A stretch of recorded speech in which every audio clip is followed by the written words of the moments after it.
what isn't and tell you the reasons why will have value. A second will be the crowd. It won't be the entire crowd, but the crowd of interested consumers. And the true evangelists of digital media have a lot of faith in the power of the crowd to correct misinformation, to come in and actually set the record straight. But the third, I think, is ultimately going to be the users themselves, not just the people who bother commenting, but actually, I know the profession doesn't like the word consumers, so I'll say the users themselves. I'm actually involved with a movement in the US called news literacy, which is attempting to teach consumers of news, give them the tools they need to actually verify information, to understand what is actually believable, the difference between news, rumor, gossip, propaganda, advertising, and so on. So I think it'll be some kind of complicated mix of those three forces: professionals, an interested group of commenters, and then ultimately the mass consumers themselves. Now, I would I'd second that, but I think the world we're moving into very quickly, as you both described it the last couple of comments, isn't getting knitted together, but is in fact absolute chaos. And that chaos is being manipulated, as you pointed out very well, by those in authority, as people in authority always do.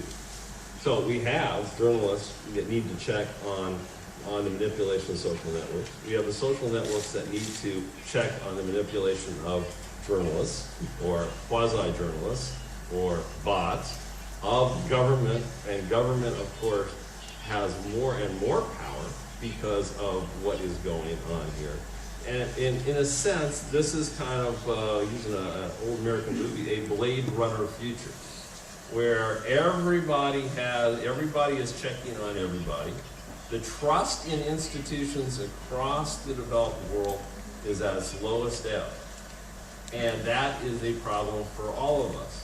It's good. In my generation, the 60s, started challenging authority, but where we're now at is just trust quotients are so low, nobody knows who to trust, and the ability for manipulation by power of any kinds is even greater today than it has ever been. Skepticism is good, cynicism is bad. Yeah. Let me add one thing to that, without disagreeing. But I remind you the interesting sentence of the U.S. federal courts a few years ago, and one of the many attempts in the United States to control the internet that ultimately collapsed, that one by Clinton twice. And the sentence of the federal court that preserved the freedom in the internet said, well, internet, yes, is chaos, but citizens have a constitutional right to chaos. And I think the notion of a constitutional right to chaos is an interesting one, which ultimately doesn't mean, what it means basically is freedom first, and from there we reconstruct. So the problem with the lack of trust in the institutions is not for citizens, it's for the institution. So if the institutions continue to behave as they do, citizens will stay in a state of free chaos rather than a constrained fake order. Not sure. Oh, you don't like